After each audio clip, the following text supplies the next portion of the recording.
Thank you, Mark, for joining me on the show today. I really appreciate you taking the time. I think a lot of people are familiar with your name, or at the very least familiar with your book, The Subtle Art of Not Giving a Fuck.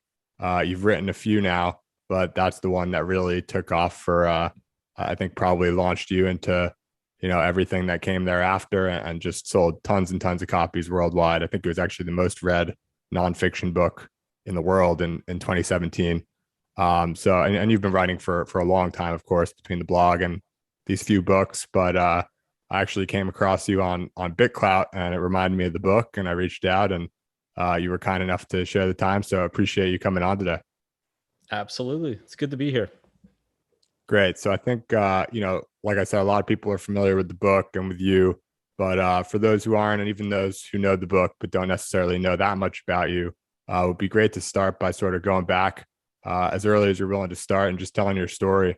It's a really interesting one, and I would love to sort of pry into different chapters, both before and since you've had the best-selling book. Sure. So, I never intended to be an author or even a best-selling author. I actually, when I was in university, I played a lot of poker, and so I thought I was going to go into finance, and graduated, got a job at an investment bank as an analyst, and fucking hated it. Like, hated every second of it. And it was around that time I had started like a blog. Like, blogs were kind of blowing up and becoming like the cool thing to do back then. This was like 2007. And around that time I came across Tim Ferriss's book 4 Hour Work Week, and it described the basics of setting up an online business and automating everything. And I was like, man, this is great.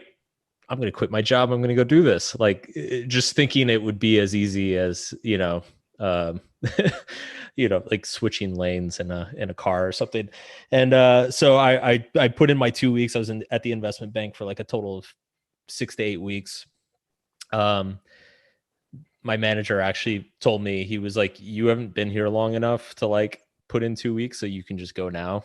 And I was like, okay.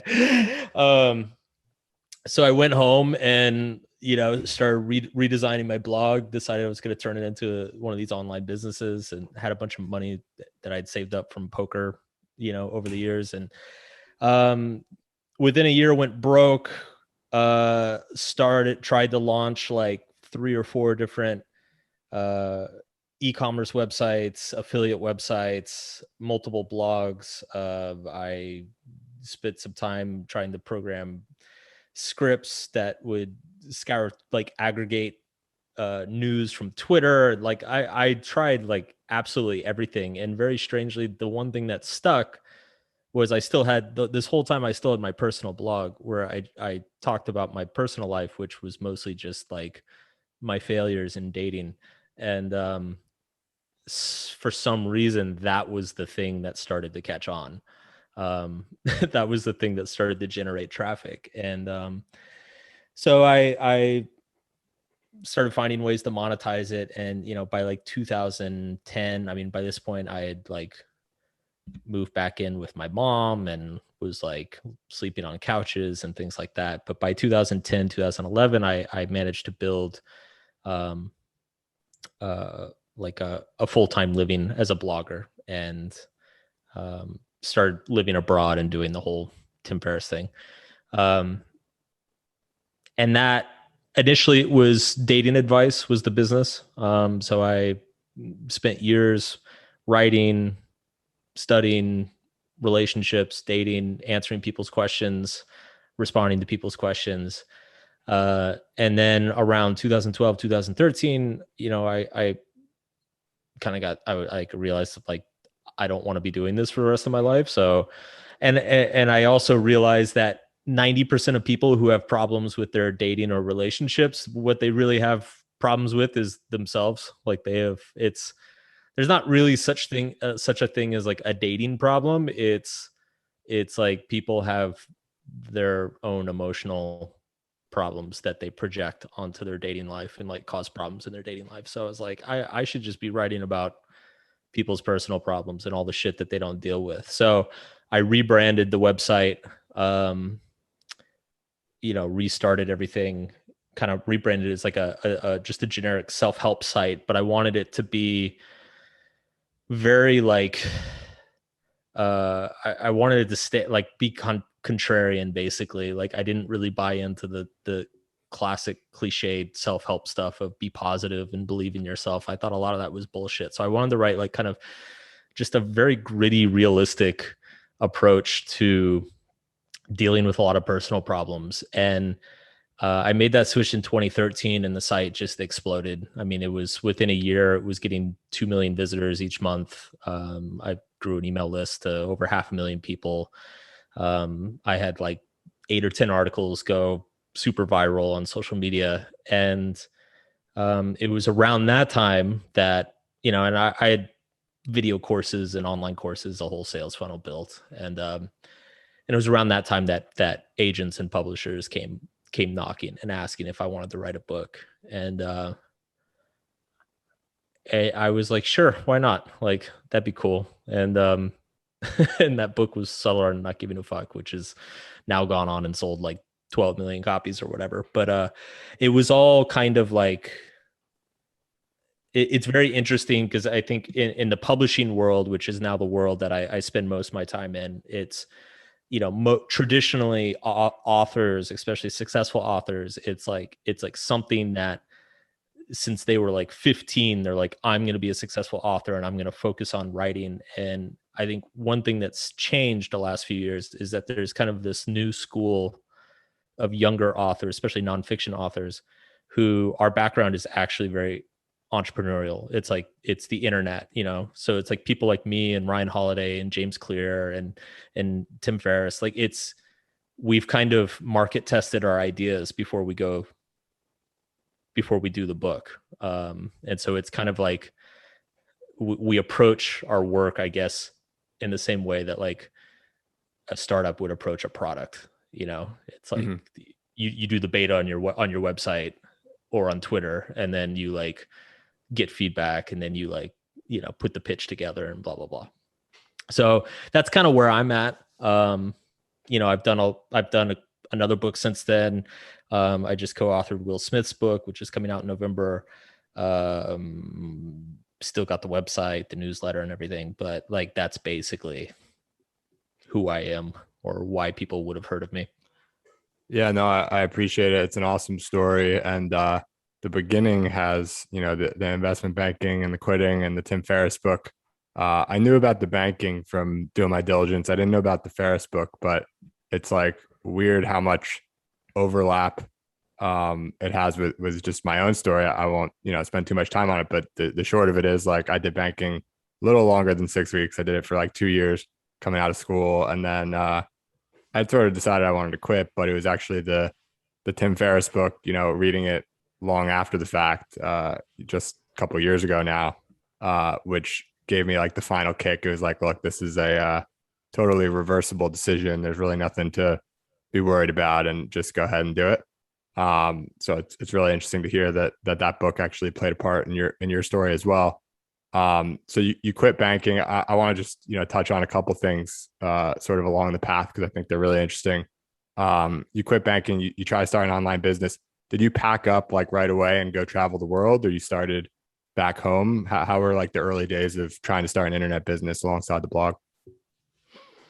I didn't pack up right away. I had some money in the bank, but I wanted to make sure that I got traction with something first. And it's funny, like the 4-hour work week thing.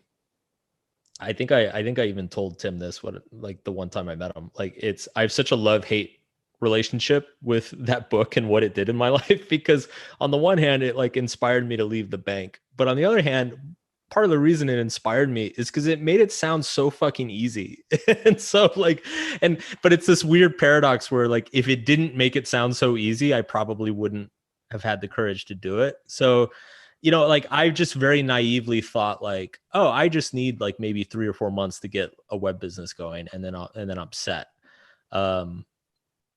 Like as we all know, like it takes like a year or two to get anything going if you're fortunate, So, and of course, you never worked 4 hours a week in my life. It's like those first few years, especially, it was more like 12 to 16 hours a day to get things up and going. So it's, it was actually, those first couple of years were very arduous. And I think like you, part of my inspiration was like, this is completely reversible. Like there's no, like the difference between a 23-year-old with no employment experience and a 25-year-old with no employment experience is like basically nothing. So I have nothing to lose. But it was like, once I got about a year in, a lot of it was just honestly purely motivated by pride. Like I had gotten, my friends and family, I think all kind of just thought I was just fucking up. And I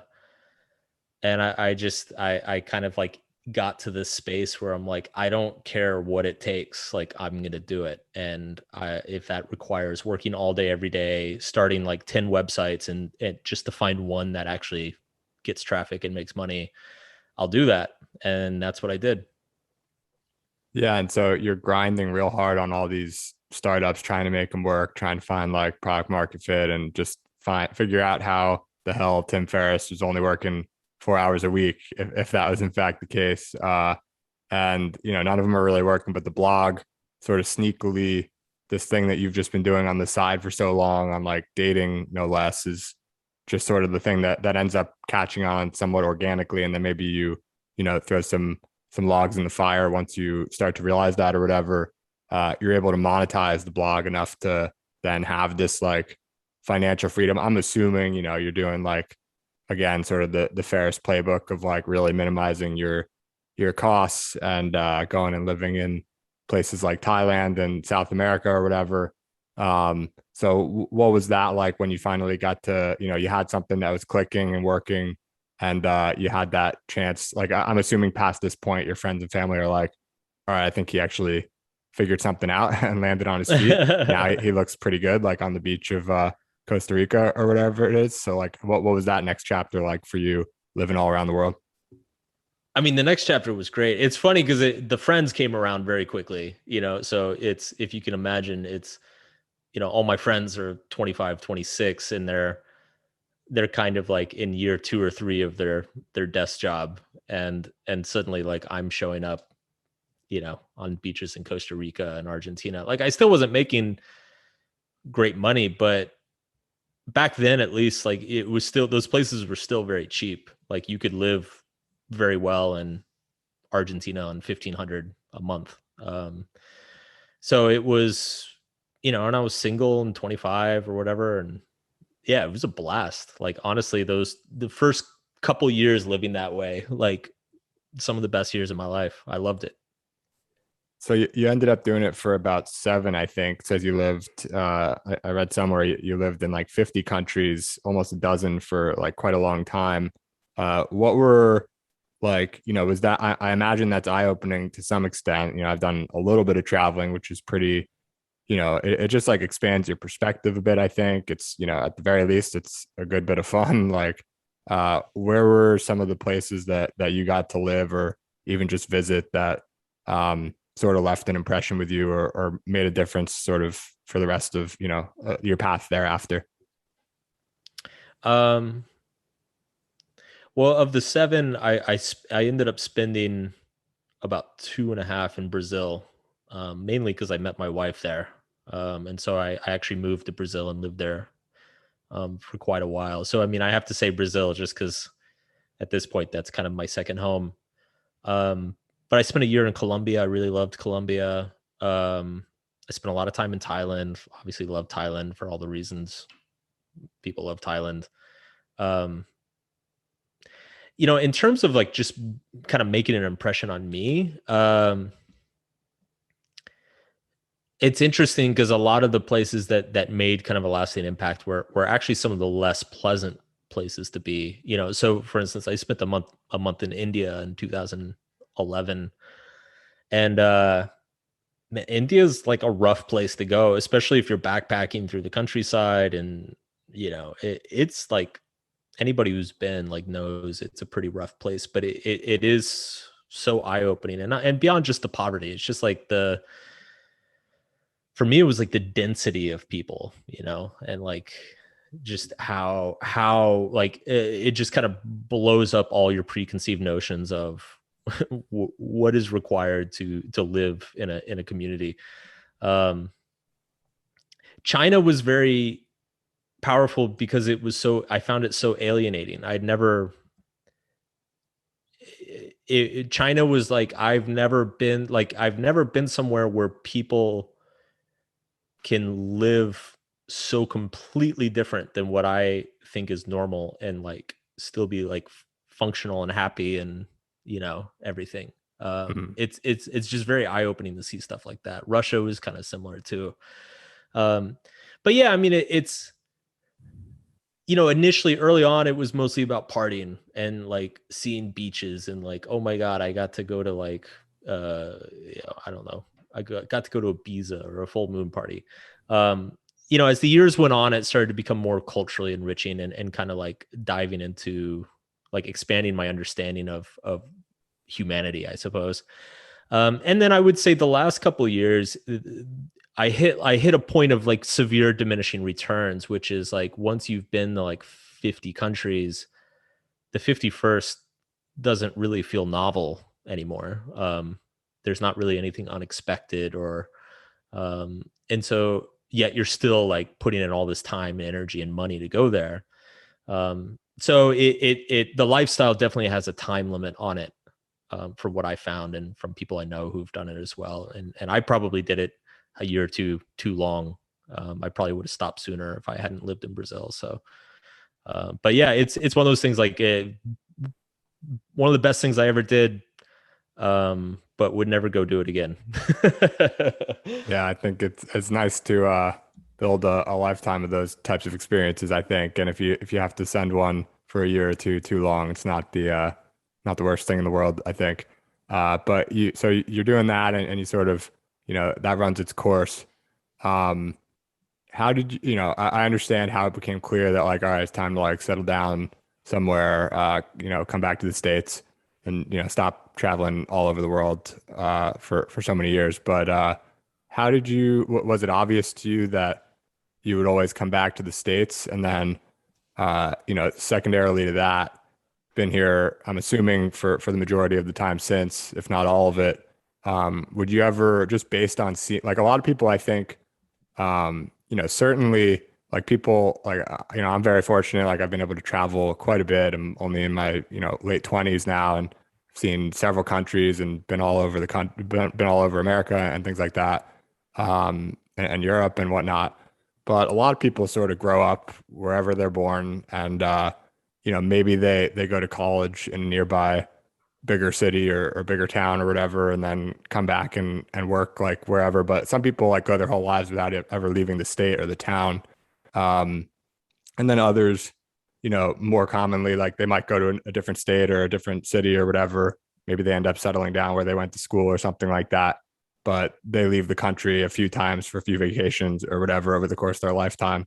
When you have the opportunity to see 50 different countries, you have a much better sense, I think, of what's out there.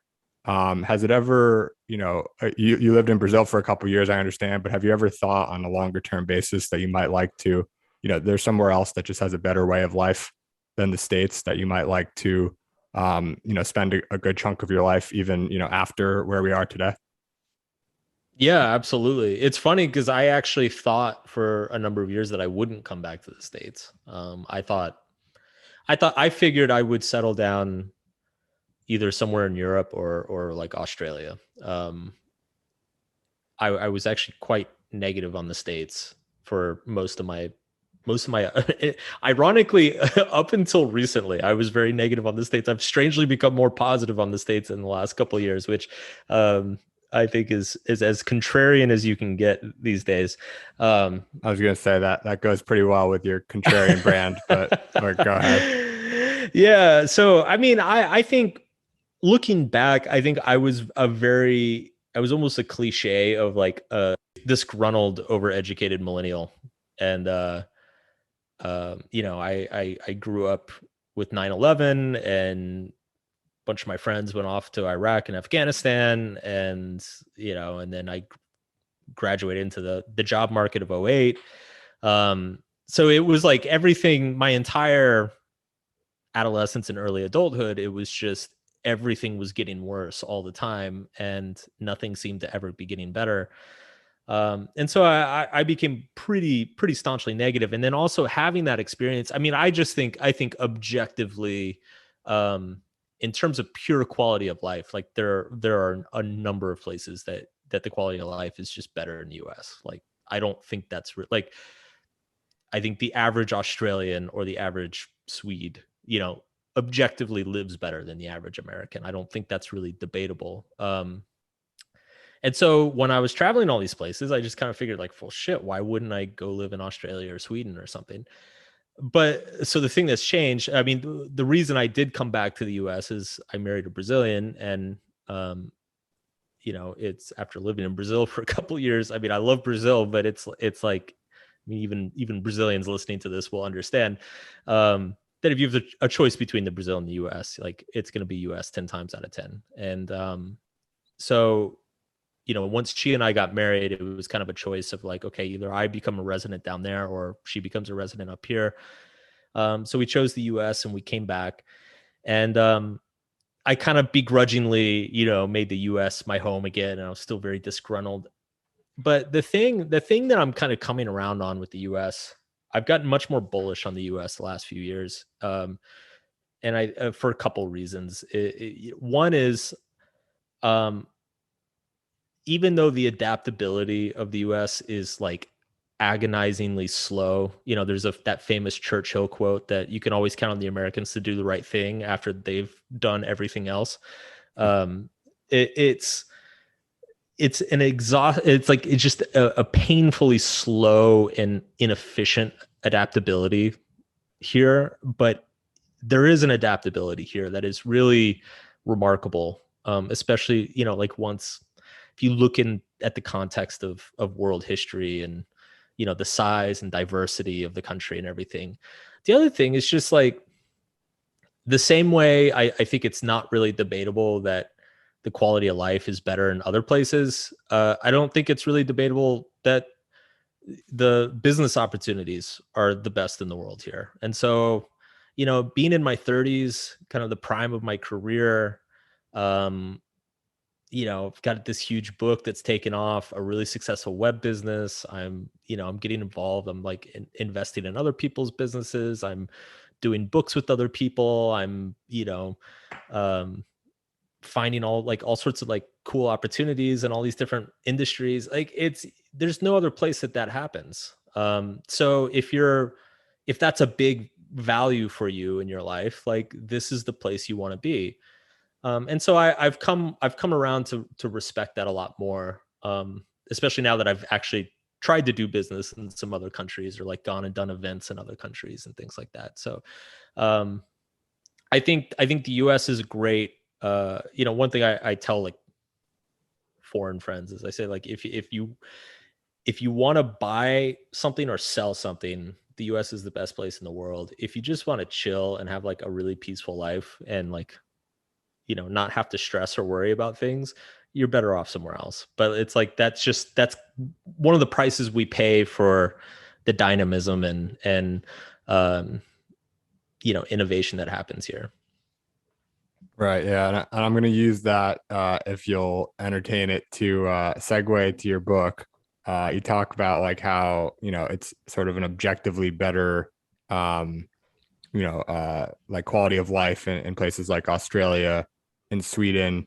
You can just sort of like chill and like not have to worry as much. Maybe the business opportunities aren't quite as good, but just like more, relaxing, less stressful way of life. One of the concepts that sort of stuck with me from your book was, basically, everyone's going to have, there's nothing you can really do to like not have anything ever to worry about. Like no matter what is going on in your life, you're going to find something to worry about. And you just want to, the thing that I think people misinterpret, I love the title, like it's great. It catches the eye and everything like that. But I think people see the title and they assume your book is about like not caring about anything. Right.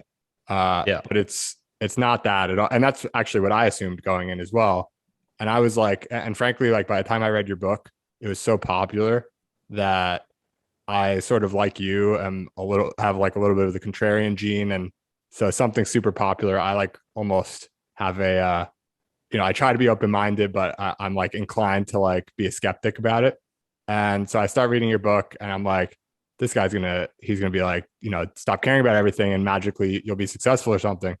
And then I get to, like, it's like by the end of the first chapter, I'm like, damn, like this is, I love this. It's like, it's not saying don't care about anything. It's saying you have to be really selective about what you care about, because otherwise the, society and commercials and your friends and Instagram, all these things combined are going to sort of choose for you, and you're not going to like the way that ends up.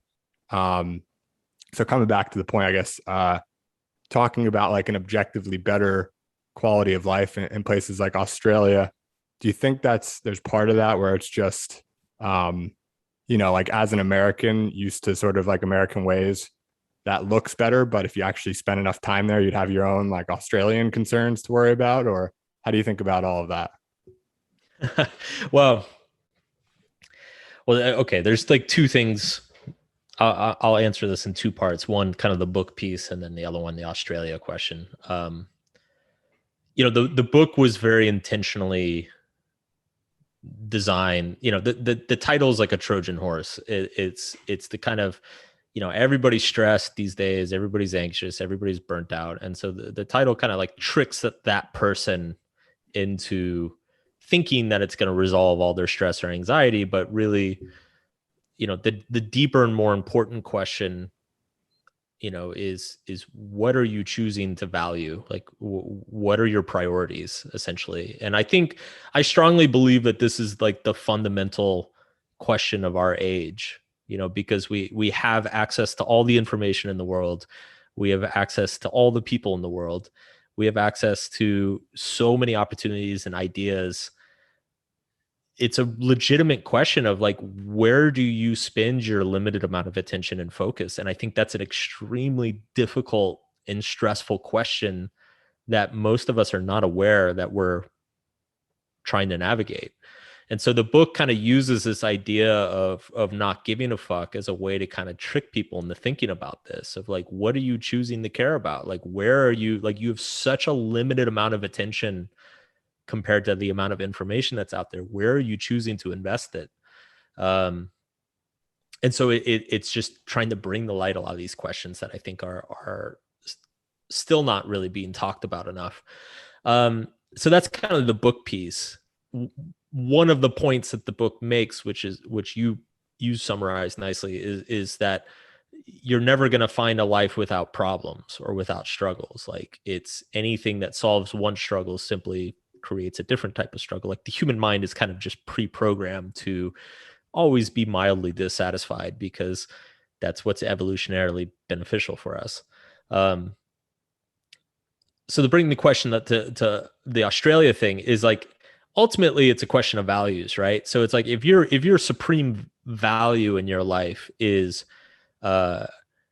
freedom of commerce, entrepreneurialism, if that's where you base most of your self-esteem and your happiness and your sense of meaning and self-worth, then yeah, maybe the US ends up being better for you. But it's, when I say objectively a better quality of life, like I really just mean on like basic kind of health and mental health metrics, so life expectancy, rates of gun violence, violent crime, suicides, stuff like that. Right. It's just, and when you go spend time in these places too, it's like you see why. Like they've got functional healthcare systems that take care of everybody. They've got, their education systems are more equitable, so it's they give up.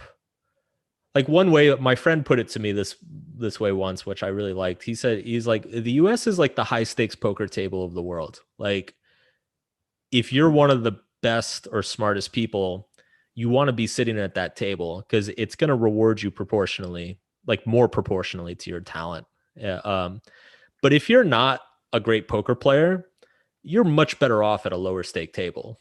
And and that's fine. Like there's nothing wrong with a lower stake table. Like a lot of the values in these other countries, they've chosen to sacrifice rewarding innovation at the top end for you know, just providing a much better all-around quality of life, you know, for the majority in the middle. And that's fine. Like it is what it is, right? So part of it's a value judgment. Like, yeah, obviously people in Australia like have problems and they fucking struggle and they get pissed off at the government and they have their healthcare system fucks up. Like every place has problems. It's just a question of, you know, for me, I used to frame the question to myself in terms of, I have a set of values and priorities in my life. Which country's culture best matches those priorities and values? And I still think that the U.S. in the long run, the U.S. probably doesn't match me perfectly or as well as some other places. But at least at this point in my life, especially like kind of when I'm like peaking in terms of ambition and productivity, it matches well enough, and I'm very happy to be here. Yeah, that makes a lot of sense, and it's a great perspective. I love the poker table analogy. I think that makes a lot of sense, and a lot of people can sort of sympathize. A lot of people, I think, can really quickly determine like if they want to be at the high stakes poker table or not. Like I consider myself someone who does. I know a lot of people who would say, you know, I'm all set. So Yeah. and maybe Australia would be great. So I think that's a great analogy. I want to dig deeper into this this point from the book, which you just touched on as well, which is like, you know, the importance of choosing your struggle, given the assumption that like everyone's going to have some sort of struggle. You know, there's value in choosing it. And also you have this great part in the book, which is like a chosen struggle is actually, and, you know, excuse me if I'm butchering this at all, but it's like a chosen struggle basically is, it's, there's something just more enjoyable about it for whatever reason, or more, you get like a greater sense of meaning from it, or like, I'm having trouble putting it into words, but it's just better than sort of a struggle that feels like it's imposed upon you. I think the challenge with choosing your struggle now is like at least twofold. One is that, to your point, like there's just infinite things that you could sort of, there's infinite directions to go. There's just so much information everywhere and distractions everywhere. And so distractions is like the second point. It's like the first point is like there's infinite things to choose from. And the second challenge is like, while you have this choice among infinite things, you have infinite things distracting you, and, you know, bringing you and pulling you towards doing things other than just like sitting down quietly in a room or however you want to go about it and really thinking like, okay, what do I actually want to do?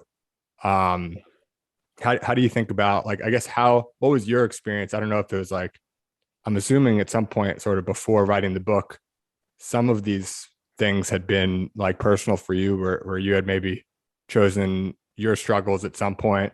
Like obviously you don't not care about anything. You can't, like, you've become this super successful author among other things. And you obviously had to care about that at some point. How did you go about sort of, or you know, how, whether it's your personal sort of technique or strategy or just advice for others in a world of infinite options and infinite distractions, how do you think about choosing your struggle? Yeah, I think there's a lot to unpack there. You know, one of the, I guess, kind of core arguments of subtle art is that is two things. One, kind of the thing that you pointed out, which is, you know, it starts early in the book by saying it's struggle's inevitable. Like there's no such thing as a life without struggle. Like it's even, you can accomplish all your goals, make all the money you want, buy the nicest house, have a great partner, whatever. There's always going to be problems. And the question is are those problems that you are happy to have or not? You know, so I think one of the lines that I use in the book is, I say like Warren Buffett has money problems, a homeless man has money problems. It's just we'd all rather have Warren Buffett's money problems than the homeless man's. So it's not a question of getting rid of problems. It's simply a question of finding the problems that you are happy to have and that actually, in a sick way, you kind of enjoy having. And in that sense, it's choosing which problems you want to have in your life. Now, the choosing component comes later in the book, and it's a very important piece, because psychologically speaking, there's a weird thing that happens when, if we suffer some sort of hardship, if our perception is that it's imposed on us unjustly by somebody else, then it causes us to suffer greatly. But if our perception is that we somehow chose it, then we actually, not only are we able to abide by it, but we actually become very proud of it, or like find meaning in it. The kind of a facetious example I use in the book is, I say, like, imagine if a mafioso like kidnapped your family and threatened to kill them unless you ran a marathon.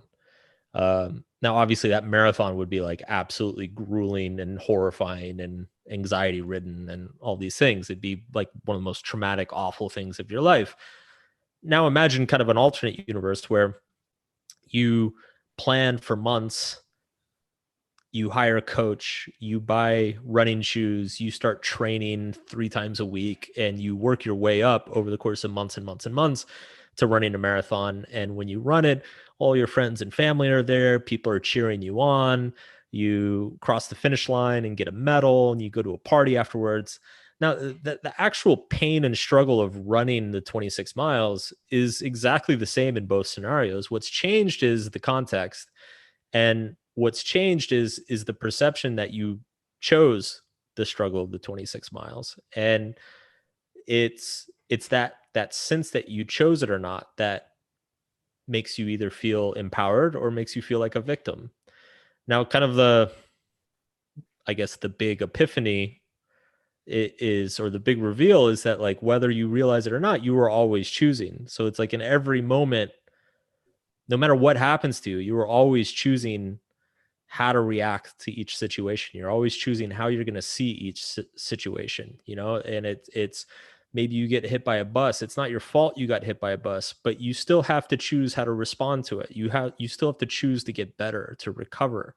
And so once you become aware of this choosing, it eliminates any sense of victimhood. It eliminates any sense of like disempowerment. I mean, I shouldn't say all victimhood, but like a lot of it, right? Like there still is like just flat out injustice in the world, but a lot of the petty stuff that we feel like so victimized by, often it's just a simple like kind of reframing of our sense of like what we're choosing, so it's like, okay, maybe I didn't choose to get hit by the bus, but like I chose to walk today, and I chose to listen to music really loud and not look both ways before I cross the street. Like that was part of my choice.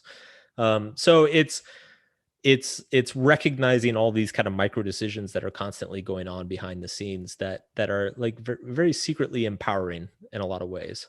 Now, the point that you raise about distraction, like that's something I've brought up a lot in my second book, and then also on my website. It's that sense of meaning and empowerment. It's always available to us, but the problem is the more options you have in the world, the more difficult the choices become. So, and this is kind of, there's like I call this the paradox of progress in my book, Everything is Fucked. Is like, it's, if you go back 200 years to like an agrarian economy, life was extremely hard. Like there was always wars and disease and famines and like natural disasters and all this stuff. Like people were dying all the time. Infant mortality was super high, but it was always like the question of meaning was very simple. It was just don't die, right? Like it's it's grow enough food to survive, and don't get killed, by the disease or the war or whatever. So there's never any kind of existential angst of like, oh, like who am I? Who do I want to be in the world? Like there was no time for that. There's like literally just not an opportunity to even ask those questions because there were no options. you jump ahead 200 years, jump ahead to like the 21st century, we're a society that's now overflowing with optionality. Like we have, like if you are a highly educated young person, like there's almost a limitless potential to the people you could become or the identities you could adopt for yourself. You could go into like 8 different industries. You could live in 20 different places. You could date 100 different people. Um, it's, and not only do you have all these options now, but like you continue to have these options all the time, no matter what you do. And so now it's like that question of what am I choosing? Like it actually becomes not only like a very difficult question, because you have like more things to choose from, but you're also being distracted or seduced by, you know, different messages or information or identities all the time. Like there's all these messages that you're getting bombarded with through social media and the internet of like who you should be and who you should identify with, and you should be outraged because these types of people are saying bad things about these types of people. And like it's a constant it's a constant like circus of attention hijacking. And when your attention is constantly being hijacked, you lose track of the fact that you have to choose. You have to choose what struggles we're sacrificing for, what's worth, what problems are worth having. And if you can't make that choice, then you start to feel victimized. And this kind of explains, I said, I think I forget which book I said it in, but I said, I was like, we live in an interesting time where literally everybody feels like they're a victim right now. Like it's like rich people feel victimized, poor people feel victimized, like uh, every ethnicity feels victimized. Like it's across every kind of demographic, there's some sense of victimization going on. And I think I don't think it actually has to do with any sort of intra-group.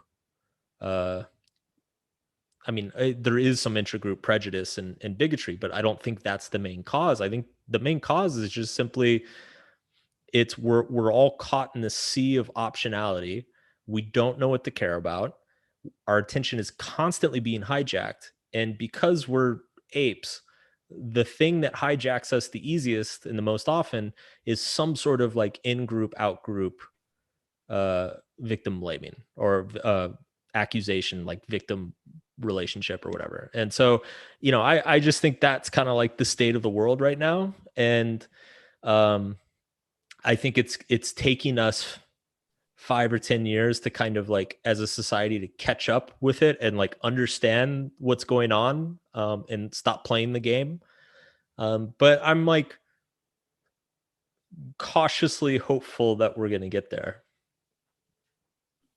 That's interesting because I was going to say, 5 to 10 years is in itself a pretty optimistic take. I think sort of the way I think about it is like to your point earlier on like agrarian civilization, we have these sort of, and even before that, like hunter gatherer, and you go back through like the history of humanity, we have this biology that was built like, we were built to survive times with, scarcity of food and things like that, and shelter, and like, child morbidity and all these problems of just survival. And now, not get like eaten by some predator or something. And now we have like none of those problems whatsoever. And so our sort of like outdated hardware or whatever, or software is like, makes us sort of create these problems where there necessarily aren't any. And I don't know. I hope that you're right, that a cautiously optimistic view is going to be correct, but I think Yeah, that some things have to change based on like where we are today. totally. And it's funny because a lot of people bring up what you just brought up, which is like, yeah, our biological machinery is like so out of date for the reality that we live in. But I don't think we're not going to like biologically innovate our way out of this. We're going to culturally innovate our way out of this. Like, and you're already starting to see this a little bit, like it's been interesting the last few years to watch People become very aware of like what clickbait is, and like a lot of these kind of words that, you know, me and my marketing buddies used to use 10 years ago is like now part of the common lexicon, because people were becoming aware of how different strategies hijack attention and stuff like that. And I think it's we just have to develop some cultural norms around like what's kind of acceptable discourse and what's not. I think a lot of things too is, you know, when I remember when I was, you know, maybe 10, 15 years ago when Facebook was first blowing up, like the thing to do was you literally added like every single person you ever met as a friend. And like you'd go to a party on a Friday night and you'd meet 6 people and you'd immediately go home and add them all on Facebook. Um, and then what happened about like 6, 7 years ago is people started to realize, like, enough time passed that you realize you're like, wow, I don't give a shit about like 80% of these people on Facebook.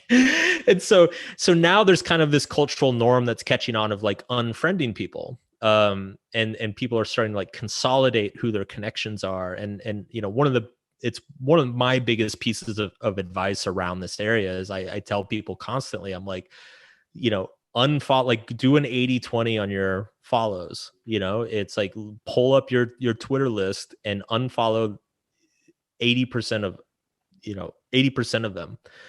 Because you're getting the vast majority of the values coming from 20% of the people you follow, and the vast majority of the bullshit you see is coming from everybody else. So I think there's just a cultural norm that's happening around that, and it's I just think a lot of this stuff is going to resolve itself kind of naturally just through the culture. And then, you know, maybe some other things require like some institutional changes or something, but you know, we'll see. Yeah, no, I think that's a good point. Certainly makes you know, I think that's a reasonable argument for arguing that that we can come out of this and just sort of like, you know, outsmart the biology in a certain way, or just normalize the whatever sort of new status quo needs to be sort of instituted in order to get over some of these biological like weaknesses that we have and like sort of snuck up on us without realizing or whatever. One of the things I heard or read at some point in you talking about the book was, I think you said your favorite chapter was actually the one which was sort of centralized on death and how that plays sort of a role in your perspective on things. And I bring it up because I think it's like one of my favorite quotes from one of my favorite people is you know, the old Steve Jobs quote that basically forget what it was exactly. I shouldn't say it's my favorite quote and I forget what it is, but the concept sort of sticks in mind, which is basically remembering death often helps a lot when making choices in life. And so I think about it a lot. Why was that your favorite chapter? Did it have anything to do with that? Or do you think about death quite a bit? Does it make sort of an impact on how you approach things? Would love to hear your perspective on that. I do think about death quite a bit, and I've benefited a lot from thinking about it. You know, so that chapter opens up with a story about a good friend of mine who died at a party when I was 19 years old, and kind of the impact that had on me at the time. But you know, looking back, I experienced a lot of death around me at an early age. Like all of my grandparents died when I was pretty young, except for one. I had a classmate of mine in high school had cancer. Another classmate died in a car accident. Friend of mine died at 19. Had another classmate who died, you know, a couple years after that. So it was like this thing that was always kind of like front and center, and it just kept happening at like my formative years. And so I think I just grew up thinking about it a lot, thinking about mortality a lot, and thinking about, you know, questions like if I died tomorrow, or if I died next year, like how would I feel about my life? Would I still make these decisions like this? Would I still hang out with these people? And so on the one hand, that the chapter is just kind of summarizing a lot of the benefits that I've gotten from that. The other thing, on a more philosophical level, I think, when you talk about values, and ultimately, subtle art and my other work is mostly work about values, like helping people find what they value and prioritizing what they value. um Values kind of live in this sea of relativity, like you can't really prove that something is more valuable than something else. um it's all very subjective, and there's not really any like uh objective measurement for any of this stuff. Um, but one thing that does seem to be very permanent is the scarcity that is life. Is like the amount of time that each of us has, and I like that explanation of value. And I think I even write in that chapter that it's like the knowledge of our own death um, is what allows us, is what illuminates the things that matter in our lives. And anybody who's either been close to a death or close to tragedy or actually had a scare themselves, has probably felt this, is that, when you get close to death, it suddenly makes the few things that matter in your life very, very obvious to you. And it makes all the stupid shit that you don't care about, but you've been wasting your time on, it also makes that very obvious to you. And so it's also just anytime you talk at length about depth, it's a very emotional thing. So I wanted it to be a moving chapter, from the way it was written, and I'm very proud of the way it came out. Like I think it's probably the best thing I've ever written. So yeah, I mean, all those things put together, it's kind of makes it my favorite chapter. I'll tell you a cool story, actually. So when I was pitching the book to publishers, I came to New York. I was living in Brazil at the time, and I came to New York, and my agent had arranged meetings with like 8 or 9 different editors, and we were going to have an auction and all this stuff. And so I started doing all these meetings with editors at all the big 5 publishers, and it was, some of the editors, they seemed pretty cool. They kind of got it. A lot of the editors just didn't, like, you could tell, like, they didn't get the blogger thing. They didn't get the internet thing, like the humor and the memes and shit like that. And then I went to HarperCollins, and I had a meeting with the guy who became my editor, Luke Dempsey, and walked into the meeting. And the very first thing, I sat down, the very first thing he said to me is, he said, "I'm a cancer survivor. It's the best thing that ever happened to me. And I don't care how much it costs. I'm going to publish your book." And I was like, fucking done. All right. Like, can't cancel the rest of the meetings. This guy gets it. Like, this is it, Uh, and so it's true. I mean, he literally had a blank. He said, he was like, whatever the other publishers bid, I'll bid above it, And so, we ended up working with him, and it's been great. He's been a friend ever since. That's awesome. I appreciate you sharing that story, because that's not it's not one of the things I think you certainly can't get it reading the book itself. And it's just a really cool background piece as to how everything came to fruition. I'm sure he's pretty happy. It's a bold move to say that you have a blank check, but I'm sure he's pretty happy with the way things turned out. So last couple questions here, and then we'll wrap up. I appreciate you going over on time. Um, After having the success that came from this book, like, we talked about it, like, you'd sort of earned yourself financial freedom before. It's not like you were struggling or anything, but this is sort of next level, 12 million people. It's like hard to wrap your head around how many people that is that have read your book, committed sort of like hours of their life to understanding your perspective on something, which is like, this isn't just like some book on some random thing either. It's like pretty much a general life philosophy type of thing.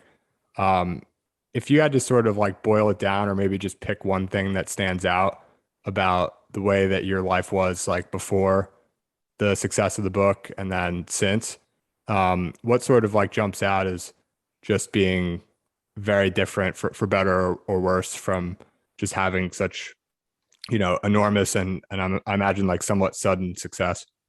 Hmm. It's funny because I've gotten asked variations of this question. So the variation of this question I get asked usually is um how did the success, or what was the biggest benefit of the success, or the biggest change from the success? Or some people even say, like, what was your big splurge? Like, what did you spend all your money on or whatever? You asked a much better version of the question, which is what's the difference? And I would actually say the biggest difference is actually it's not a positive, but it's not a negative either. It's just different. I would say the biggest difference is, before the book, I had nothing to lose. I was always the guy who was like, fuck it, like let's put the fuck article up, like, or fuck it, let's like make this really offensive meme and put it on Facebook and just see what happens. Like, I was never the guy who had anything to lose.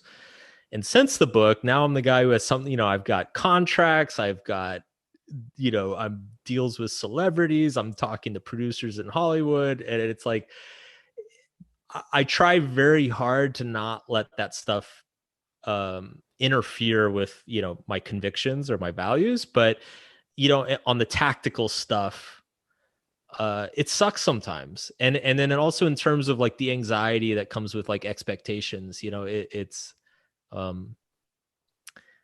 like having to write a follow-up to Subtle Art it was emotionally fucking brutal, Mm. because you're literally spending 2 years of your life working on this thing that is not going to be successful as the last thing you did. And it's very demoralizing in a weird way. So it introduced a lot of weird new kinds of stress, but like that stress is there for a very, very good reason. And a reason that I would never take back. So it's a very weird kind of like bittersweet type thing. The money, like I've always lived very simply, and my blog was very popular before the book. So it's like the money didn't really change anything. Nobody recognizes authors. So like I never get stopped in the street or anything like that. Yeah, really the only thing that changed is just like the having nothing to lose. And I would actually, I find myself, like I found myself the last year. I think this is why I've kind of gotten into the crypto NFT stuff, is like, I'm looking for an arena where I can have nothing to lose again.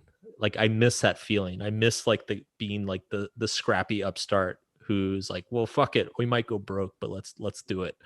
I miss that feeling. So that's kind of where I'm at right now. Yeah, that's an awesome answer, and I appreciate the candor as well as the compliment on the question. I won't take any credit for prompting the answer, but that was really, I really appreciate that, especially as someone who really values, I'm still young and just like started the podcast a year ago, really still feel very fortunate to feel like I have nothing to lose. But I think it's just inevitable that with success that falls away, and you have to sort of remind yourself. Actually, the second part of the Jobs quote that I mentioned earlier, he talks about how I think remembering death helps him make choices. He also says like remembering death is the easiest way to avoid the trap of thinking I have something to lose. He's like, you're always naked. Just I don't know. Again, I wish I remembered it word for word, but the premise of the quote has stuck with me certainly, and I should definitely go back and read it after this. So anyway, you can go look it up and edit it in and yeah, exactly. I'll pretend just like you pop it in here. memorized it perfectly the whole time. Yeah, I'll either just like pop it in here, or people will hear us talking about me popping it in here, and either way, that's fine. But we'll wrap it up with on a lighter note. You've got a new book coming out with Will Smith. Everyone knows Will Smith, the actor, and so I guess I want to ask, what have you? It's like an autobiography, right? So like, what have you learned either from him personally or his story? What's something that has been, you can't tell from watching him in the movies, but it was really cool that you sort of learned from working together with him. It's funny. I learned a lot of things from him, but most of the things I learned are not in the book. But you should still get the book. I mean, it's funny because so what's in the book is like his personal story, which he's never really shared before publicly. It's a really incredible life story of overcoming a lot of adversity. I was the first time I met him and he started telling me about his life, particularly his childhood. I was shocked. It was like, holy shit, dude! Like, you came real far. And so that's mostly what the book's about, is kind of that overcoming of hardship and trauma and persevering and all that stuff, which is great, and it's super powerful. It's just that I live in that space. I deal with those stories 24/7. So to me, it's that's part of my job. So I've seen a lot of those. His is just more notable. But what I personally learned from him, I learned a lot from him professionally. His professionalism with the public, with the media, the way he treats his fans. It was so funny. I remember the first time I saw him walk through a hotel lobby and he got like mobbed by people. I was like, man, he's nicer to his fans than I am. and like, I don't even have that many. I was like, I should be nicer to my fans, man. He's just, the way he conducts himself, a lot of the things, the way he puts his team together, he puts a lot of emphasis on trust and loyalty. One of the things he told me, which was really cool, is he was like, when I started to become famous, nothing was scarce anymore. It's like money, tons of money, attention, tons of attention. If I want girls, I can go get any girl. Like, if I want a fancy car, I can buy every fancy car. It's like all the scarcity is gone. He said, except for one thing, which is trust. Trust becomes way more scarce when you become famous. And so he really prioritized like keeping the people close to him, like keeping those relationships really solid. And like all the people who work for him, like they've been with him for like 28 years, 29 years now. It's super impressive. So stuff like that, like, really made an impression on me, of just like kind of basic how to conduct yourself as like a highly successful professional. He was a little bit of a role model for me, especially, coming off like the huge success of my book and not knowing what the fuck to do with myself. He was a really good influence. Yeah, that's awesome. I'm looking forward to, well, first of all, congrats on, getting into that, what sounds like a very exclusive circle of trust with him. And he sounds like an amazing guy. And I'm looking forward to the book. I think it's, to your point earlier on, like trying to follow up subtle art sort of being an impossible task. I like that this is pretty different and pretty awesome. So looking forward to reading that when it comes out. Thank you again, Mark, for just taking the time and going significantly over today as well. It's great talking with you. Before we wrap up here, where can people go? And, where do you want to point people, whether it's like following the release date for the book or getting you on Twitter, getting you on BitClout, where we connected? Where do you want to send people, or the blog or whatnot? So markmanson.net is the website. I've got a newsletter. You can sign up for there. All my books are linked there. Social media, it's just type in Mark Manson, you'll find me. And yeah, on BitClout /Mark Manson.